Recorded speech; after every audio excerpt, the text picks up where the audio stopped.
E o programa Visão Mulher hoje está aqui novamente com a doutora Beatriz Baldi, que é médica dermatologista, que hoje a gente vai falar sobre queda de cabelos. Começo lhe dando boas-vindas, doutora, mais uma semana. E para saber por que acontece essa queda de cabelos. Obrigada, Rosângela. Hoje nós vamos falar um pouquinho sobre a queda de cabelos, que é uma queixa muito frequente nos consultórios dermatológicos e é uma coisa que traz grande aflição aos pacientes, homens e mulheres. E falando sobre isso, homens e mulheres, a gente vê que é mais frequente entre os homens, mas acontece também entre as mulheres, né? Sim, acontece bastante. Na verdade, nós associamos a queda de cabelo nos homens com aquela queda hormonal que tem uma certa herança genética envolvida, né? Mas as mulheres também podem sofrer com essa herança aí, podem também sofrer de uma queda de cabelo de origem hormonal e tanto homens quanto mulheres sofrem por alterações fisiológicas, né, que vão acabar culminando na queda dos cabelos. Bom, a gente vê que os homens, alguns casos, a maioria hoje entre os homens é genética? Nem sempre. Existe aquela queda de cabelos onde existe um distanciamento daquela linha de implantação dos cabelos. Então, a testa vai ficando maior, vai ficando com aquela carequinha bem na região central ali da cabeça, né? Mas permanecendo aqueles fios naquela região lateral, na região temporal. Então, essa é uma queda de cabelo, principalmente por origem hormonal. Então, não é que esses homens têm uma alteração hormonal ou eles têm uma maior produção de testosterona. Não, não é isso. Na verdade, existe uma hipersensibilidade hormonal, existe uma ação maior de hidrotestosterona sobre os folículos pilosos, sobre a raiz do cabelo. Então, por essa ação da dihidrotestosterona, o cabelo acaba caindo e ficando mais fino. Então, alguns homens têm aqueles fiozinhos bem fininhos ali no meio da careca, porque existe uma miniaturização dos fios por ação hormonal.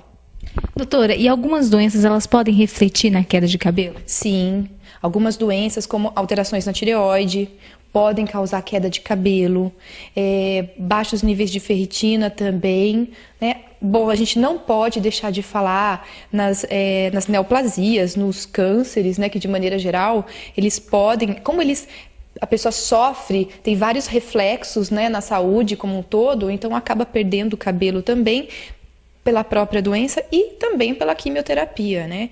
Que as drogas usadas na quimioterapia, por estarem segurando aquele crescimento celular, estarem interferindo no crescimento celular, então acabam interferindo também no ciclo dos cabelos. Então, tem algumas doenças, a gente tem a obrigação de estar investigando tudo isso quando a pessoa vem com essa queixa.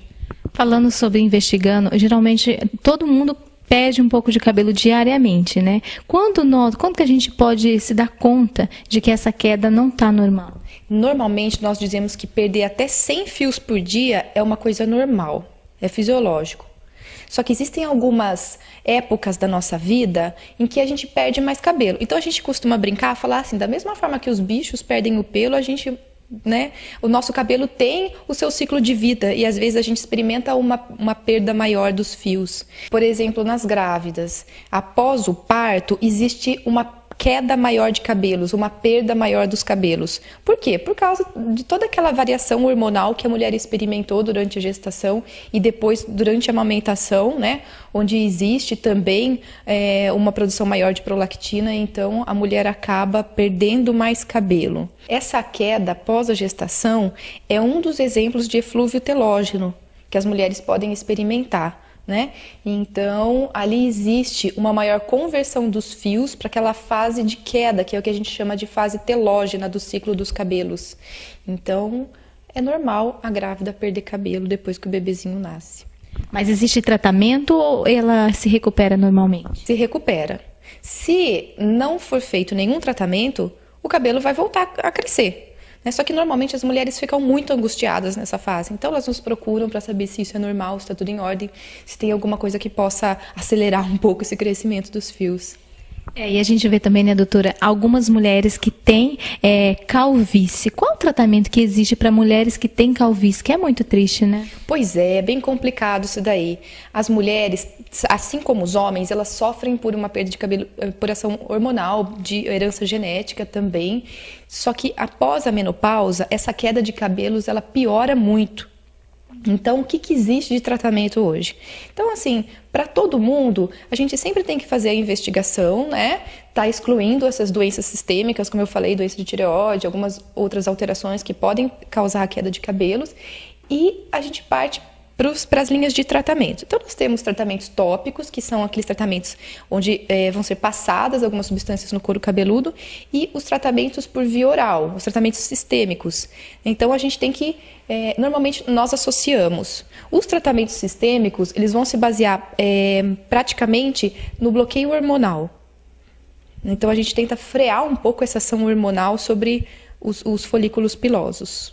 Esses são alguns medicamentos ou existem outros tipos? Não, esses são alguns medicamentos e existe também o transplante capilar, né, onde é necessário que a pessoa tenha, o paciente tenha uma região doadora, onde serão colhidos os cabelinhos, né, que para posteriormente serem implantados naquela região onde tá mais calvo.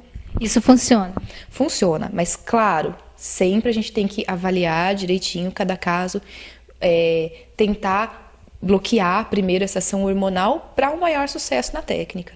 Doutora, só para a gente falar um pouco mais sobre essa questão da queda, o estresse, ele é um causador de queda de cabelo hoje? Olha, hoje nós consideramos sim. O estresse, ele pode converter os fios para a fase de queda, né, para a fase telógena. Então, isso existe. Existe sim. Então, às vezes as pessoas falam assim, nossa, eu passei por um trauma muito grande, por um momento, e acaba perdendo o cabelo. Outra causa também, que nós observamos principalmente em crianças, é a alopecia areata, onde existem falhas no couro cabeludo. Que essa alopecia, ela é, na verdade, uma doença autoimune. Então, o que seria essa doença autoimune? É uma doença desencadeada por autoanticorpos. Essa alopecia autoimune, essa alopecia areata, ela tem uma grande relação com eventos estressantes. Claro que não é só isso, tá? Mas a gente consegue observar bem essa associação, principalmente em crianças. Doutora, assim, para a gente falar um pouco mais, queria que a senhora passasse uma orientação geral, tanto para os homens como para as mulheres, em relação à queda de cabelo. Quando sentir que tem alguma coisa de errado, o que essa pessoa deve fazer? Então, é o seguinte, perder cabelo, todo mundo perde, todo dia. Como eu falei, essa coisa assim de falar, até 100 fios por dia é normal, é pra gente ter mais ou menos uma ideia. Claro que ninguém vai ficar contando fiozinho, né, pela casa. Então, isso é pra gente ter mais ou menos uma ideia. Quando a pessoa tá tendo aquela queda e isso tá angustiando, né, a pessoa não tá bem, tá preocupada com aquilo, é hora de procurar uma avaliação. Né? Então, sempre é necessário que se faça um estudo, né? Se existe algum fator predisponente, se aquilo é só por uma herança genética, só por um fator hormonal, ou se existe alguma causa externa que esteja causando essa queda de cabelos, não é? Para que a pessoa seja submetida a um tratamento de forma segura e um tratamento eficaz. Porque nem sempre o que é bom para o vizinho é bom para a gente. Então isso é importante, nunca é demais a gente estar lembrando, estar orientando o pessoal, porque às vezes a gente pega a fórmula caseira, eu vou passar a babosa. Gente, a babosa que funciona para um não funciona para outro. Anticoncepcional no shampoo. Isso é outra coisa também, que às vezes a gente escuta, né? O pessoal põe anticoncepcional, isso aí não tem fundamento nenhum, não. Tá certo, doutora, eu agradeço hoje, espero que o pessoal em casa tenha gostado. Realmente foi uma dúvida que todo mundo tem, que a queda de cabelo ela é presente em todas as pessoas, né? Se a pessoa tem um problema ou não, realmente todo mundo tem a queda de cabelo, né? Muito obrigada pelas informações essa semana. Eu que agradeço. Então, assim, hoje eu tentei dar uma pincelada assim, sobre esse assunto, porque é um assunto muito extenso, é bastante complicado, assim, a gente tentar resumir, dar uma orientação, assim, para a população a respeito da queda de cabelo, o que causa, como que a gente pode tratar, né? Mas é importante a gente estar assim, sempre orientando que quando aquela queixa está se tornando uma coisa assim, né, muito frequente, quando aquilo lá está incomodando demais, é hora da gente procurar a avaliação de um especialista. Ok, doutora, e lembrando também que tem o site da Sociedade Brasileira de Dermatologia, que é? Isso, o site, é sempre bom lembrar, né? O site é www.sbd.org.br. E lembrando também que se você aí de casa tiver qualquer dúvida em relação até mesmo ao tema de hoje, queda de cabelo, que é um tema que as pessoas realmente têm muitas dúvidas, é só enviar sua pergunta para o nosso e-mail, que é produção@programavisãomulher.com.br, que a gente traz para a doutora Beatriz Baldi responder para você aí de casa. Doutora, muito obrigada por mais uma semana. Eu que agradeço, e semana que vem a gente volta respondendo aí mais dúvidas, falando sobre outros assuntos aí. É isso mesmo, e você continue ligado no programa Visão Mulher, que tem mais.